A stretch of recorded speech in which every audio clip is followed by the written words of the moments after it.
Hello friends, आपका रजत classes में स्वागत है। आज हम यहाँ जो इंडियन कॉन्स्टिट्यूशन के जो ऑर्गन्स हैं या जिनको हम बेस कॉलम बोलते हैं उनके बारे में जानेंगे कि वो क्या है और उनके काम क्या हैं। इनमें जो पहला ऑर्गन है वो है लेजिस्लेचर। लेजिस्लेचर जिसको हिंदी में विधायिका बोला जाता है, जिसका काम है कानून बनाना। जो हमारे देश में जो कानून बनाता है उसको हम विधायिका या लेजिस्लेचर बोलते हैं। इसमें जो इस ऑर्गन में जो जो आते हैं उनमें आता है पहला जो आपका हाउस ऑफ पीपल है, जिसको हम लोकसभा बोलते हैं,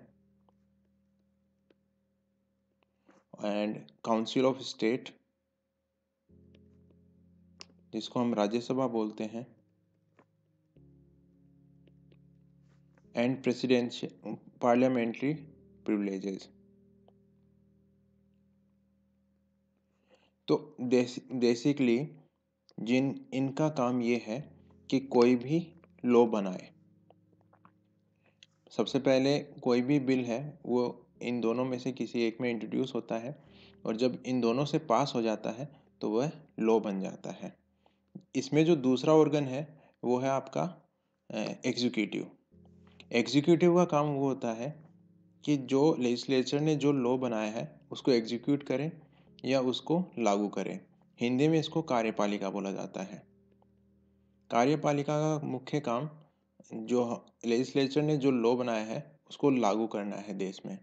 इसमें जो आते हैं वो है president, vice president, prime minister, governor, and जो हमारे जो काउंसिल ऑफ मिनिस्टर्स हैं स्टेट में, वो सब। तो इनका काम ये है कि जो लेजिस्लेचर ने जो लोकसभा राज्यसभा ने जो लॉ बनाया है उसको एग्जीक्यूट करना या उसको लागू करना देश में, वो एग्जीक्यूटिव या कार्यपालिका का काम होता है। अब जो इसमें तीसरा ऑर्गन है वो है जुडिशरी। जुडिशरी में आते हैं high court and supreme court. Supreme court है वो पूरे देश के लिए है और हाई कोर्ट की बात की जाए तो वो स्टेट में। जो सुप्रीम कोर्ट है वो सबसे सुप्रीम है पूरे इंडिया में, और जो हाई कोर्ट है उससे वो सबसे ऊंचा हाई कोर्ट माना जाता है स्टेट में। जितने इस जो डिस्ट्रिक्ट कोर्ट्स हैं या जो सिविल जज जो है जूनियर डिवीज़न सीनियर डिवीजन्स, वो सारे के सारे हाई कोर्ट्स के नीचे काम करते हैं। तो अगर हम यहाँ पे हाई कोर्ट्स को बोल रहे हैं या हाई कोर्ट्स कह रहे हैं तो इसका मतलब ये है कि हम इनको भी कंसिडर कर रहे हैं। तो लेजिस्लेचर का काम है कानून बनाना, एग्जीक्यूटिव का काम है कानून को लागू करना, और जो जुडिशरी है जो हमारी न्यायपालिका है उसका काम है कानून की व्याख्या करना।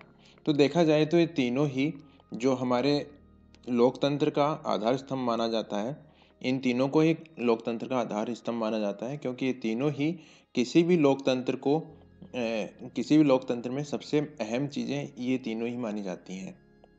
अब बात करते हैं main dimension of the constitution की। तो इसमें मैं बता दूं यहाँ पे कि जो हमारे कॉन्स्टिट्यूशन में तीनों को ही इक्वल पोजीशन पे रखा गया है। हमारे जो रिटर्न डॉक्यूमेंट की बात की जाए तो हमारे जितने भी लॉ हैं, CRPC, IPC, Hindu marriage act and so fourth, जो भी हमारे एक्ट हैं वो सारे लिखे हुए हैं, वो रिटर्न है। अब बात करते हैं जो जुडिशियल डिसीजंस हैं, जो भी court supreme court and high court जो डिसीजन देते हैं उनकी भी इक्वल वैल्यू है यहाँ पे। जितनी वैल्यू यहाँ पे जो हमारे एक्ट हैं, जो हमारे रिटर्न डॉक्यूमेंट्स हैं, जिनकी जितनी वैल्यू यहाँ पे है उतनी ही value supreme court and high courts के जो जजमेंट्स हैं, डिसीजंस हैं, उनकी भी उतनी वैल्यू है। अब बात करते हैं कन्वेंशन एंड प्रैक्टिसेस। अगर किसी रिलीजन में या हमारी जो परंपराएं हैं, हमारे देश में जो परंपराएं चल रही हैं, जो हमारे रीति रिवाज चल रहे हैं, उनको भी हमारा जो कॉन्स्टिट्यूशन है वो इक्वल ही वेटेज देता है। यहाँ पे जो रिटन डॉक्यूमेंट का जो वेटेज है या जो जुडिशियल डिसीजंस का जो वेटेज है, उतना ही वेटेज यहाँ पे हमारी जो परंपराएं हैं, जो हमारी नीतियाँ हैं, उनको भी दिया जाता है। तो देखा जाए तो ये तीनों ही हमारे देश के लिए हमारी जो लोकतंत्र है, जो हमारा देश है, उसके लिए इम्पोर्टेंट है और तीनों ही अपना बराबर भागीदारी निभाते हैं हमारे देश में। तो देखा जाए तो ये तीनों ही हमारे देश के लिए इम्पोर्टेंट है और तीनों का ही अलग अलग स्थान है। लेकिन कोई भी एक जो एक्ट है या जो जुडिशियल डिसीजंस की बात करें तो वो कभी भी कन्वेंशन एंड प्रैक्टिसेस के ऊपर नहीं आ सकते, वो उनके साथ ही काम करते हैं। ये जो भी तीनों मैं बात कर रहा हूँ यहाँ पे, रिटन डॉक्यूमेंट्स, जुडिशियल डिसीजंस, ये तीनों ही अपने अपने स्थान पे इक्वल काम करते हैं। और साथ में अगर जुडिशियल डिसीजंस की बात की जाए तो रिटन डॉक्यूमेंट के साथ काम करेगा, साथ ही कन्वेंशन एंड प्रैक्टिसेस के साथ भी काम करेगा। अब बात करते हैं rule of interpretation of the constitution की। तो अगर इसको दो भागों में बांटा गया है, पहला आता है लिटरल इंटरप्रिटेशन। अगर किसी लॉ में कोई एम्बिग्यूटी या किसी प्रोविजन में, किसी लॉ के किसी प्रोविजन में कोई एम्बिग्यूटी नहीं है, नो एम्बिग्यूटी है, तो मतलब वो प्योर लॉ है, वो जैसा है उसको वैसा ही रहने दिया जाएगा। अगर किसी प्रोविजन में, किसी लॉ के प्रोविजन में अगर कुछ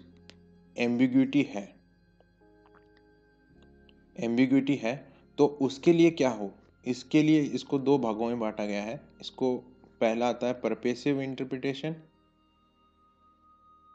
एंड मिसचीफ इंटरप्रिटेशन। बात करें परपेसिव इंटरप्रिटेशन क्या कहता है कि जो हमारे कॉन्स्टिट्यूशन का जो लार्जर पर्पस है, जैसे यूनिटी एंड इंटीग्रिटी, हमारे देश की अखंडता एवं संप्रभुता जो है हमारे देश की, वो, और साथ ही जो ह्यूमन डिग्निटी है, हमारे देश का हर नागरिक, जो कानून है वो सबके लिए बराबर है, ना उसमें किसी को वीआईपी है ना कोई निम्न है। साथ ही यहाँ पे जो फ्रेटर्निटी है, जो भाईचारा है, वो, ये हमारे कॉन्स्टिट्यूशंस के जो लार्जर पर्पस है वो है। तो परपेसिव इंटरप्रिटेशन ये कहता है कि हमारे जो जितने भी लॉ हैं, अगर उसमें कुछ भी गलत है जो इनको इफ़ेक्ट करता है, तो उसको हटाने के लिए हमें, अगर उसको इम्प्रूव करना है, अगर उसको इम्प्रूव करने के लिए अगर हमें कुछ अडॉप्ट करना पड़े तो हम कर सकते हैं। तो ये जो अडॉप्ट करने की जो कह रहे हैं कि अडॉप्ट कर सकते हैं, ये हमें प्रोवाइड करता है परपेसिव इंटरप्रिटेशन।